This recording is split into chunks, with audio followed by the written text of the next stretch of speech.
everyone, I'm Adam Hoxie Cunningham and welcome to a very special episode of Esports News. Not only because it's the first of many more to come, but also because one of the granddaddies of esports is duking it out right now in the World Finals. Let's get right into it. League of Legends, the Riot MOBA brainchild snagging in or around 80 million monthly players, is hosting its World Finals as we speak.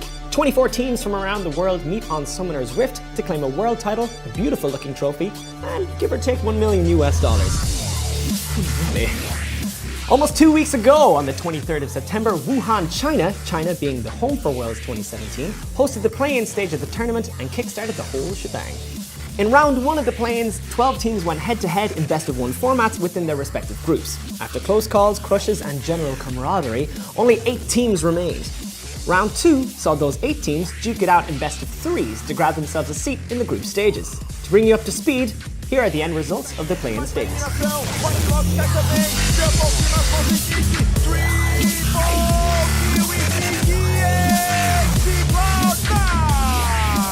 North America's Cloud9 swept Latin America's Lion Gaming in a 3-0 clinic. EU West's prodigal child Fnatic took on Hong Kong Attitude and showed they had a winner's attitude by claiming the series 3-0. Turkey's 1907 Fenerbahce and Brazil's Team 1 Esports put on some impressive games, but ultimately 1907 walked away the winners at 3-1. China's own Team WE went up against the Vietnamese Young Generation. In closer games than the final score might indicate, it was inevitably Condi, son of Baron, who brought their victories to the scoreboard, taking the final seat in the group stages, winning 3-0.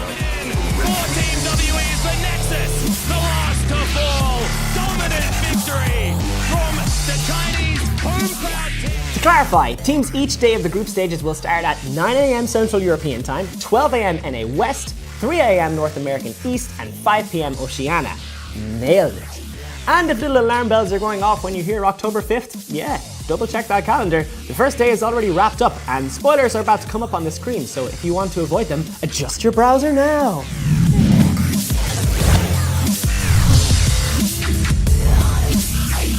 Now that they're gone, let's get a closer look at the day 1 group stage goodness, shall we? 1907, Fenerbahce couldn't stop the home team heroes and lost the first game of the group stage to RNG. The number 1 EUC G2 couldn't gain a 1-up on Samsung Galaxy. In Immortal vs Korea's number 1 Longji Gaming, things looked strong for the NA representatives at the start, but a pre-25-minute burn and subsequent steamroll signaled a defeat for Immortals in just under 30 minutes. Gigabyte Marines went up against Fnatic, and in a bloodbath for both sides, the Marines marched on to victory fueled by Levi's Nocturne and Norway's Tristana. Defending world champions SKT played their always-on-point game and beat North America's Cloud9. And finally, AHQ brought home a win against EDG after a 54-minute game. The rest of the days ahead for the group stages are no doubt going to be immense with plays, fails, and holy grails. But looking further than Worlds, what else has League of Legends in store for esports next season? Riot announced that on an episode of The Dive with Kobe and Jat last Wednesday. When it comes, we understand how significant this is of a change in ALCS, but we're also super encouraged by the fact that we get the chance to potentially work with a really awesome group of owners and essentially organizations to build the NALCS. To sum up what Riot is planning for the NALCS, they're franchising it. What this means is that teams will become permanent partners of the NALCS, meaning there's no more relegation or promotion formats. Riot view it as a way to guarantee players with more solid income and careers even after they retire from professional play. Though this sounds promising and a bright way forward for the NA Pro players, what does this mean as a whole for the LoL esports as a region? For starters, having money is a big help. Riot intend to implement an application system for teams hoping to register for the league. Riot will only choose organizations that are, quote, stable, professional, well-funded, and committed to creating a rewarding environment for the pro players that work for them, and also have $10 million with half paid up front. This spells well as a whole for the players of the North American LCS, as now payment is more guaranteed, and though the popular thought is that pro players, especially for headlining games like League of Legends, CSGO, StarCraft, Overwatch, are financially well off.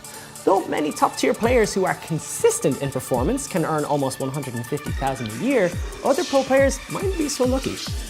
LolSmurfs.com did a survey in 2016 and stated that the average wage for a professional League of Legends player can be estimated to be around $75,000 a year, through combinations of streaming, sponsorships, and winnings, including a guaranteed flat rate provided by the 2015 LCS rulebook.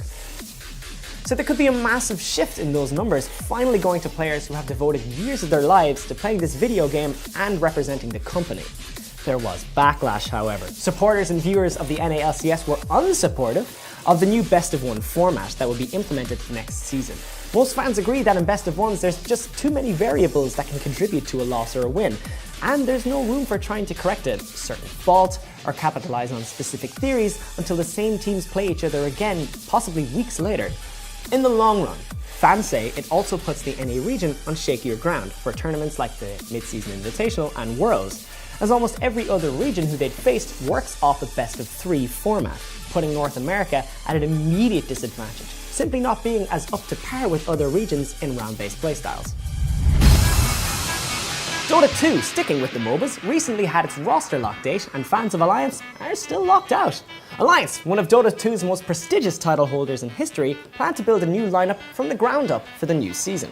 Unfortunately, while other teams were happily and readily flaunting their players and new rosters, Alliance's new captain at the helm, Jonathan Lodenberg, tweeted on the day saying that we are not locking our roster this season because I want to spend more time on tryouts as planned. Soon though. He then followed up to say, to clarify, we will have team in weeks rather than months.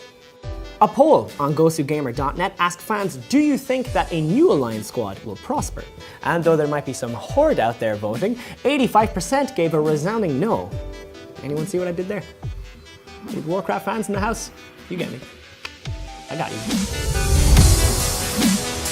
CSGO fans have their hands full with juicy content of pistol rounds and quickscoping insanity. The Season 6 ESL, NA and EU are planting and defusing this week. Cloud9, Renegades, Fnatic, SK, Liquid and all the armor-piercing big kahunas push it to 16 out of 30 to claim the title. The current standings for the North American side of things shows Optic in first place with Renegades right behind them. While over in Europe on our homeland, Fnatic with an overtime win in their pocket just hold first place with the Lions of North at their tail. In other CSGO news, spirits were low on October 4th as Sergei Staryk's Ishuk stepped down from Team Spirit. He gave a statement saying that a lack of progress and the results over the past few weeks contributed to his decision. Fans are hoping a replacement can hold the candle and burn it even brighter in Staryk's stead and raise spirits to where they hope to be. That's all we have time for in today's edition of Esports News. I've been Adam Hoxie Cunningham, and from all of us, till next time, and happy gaming.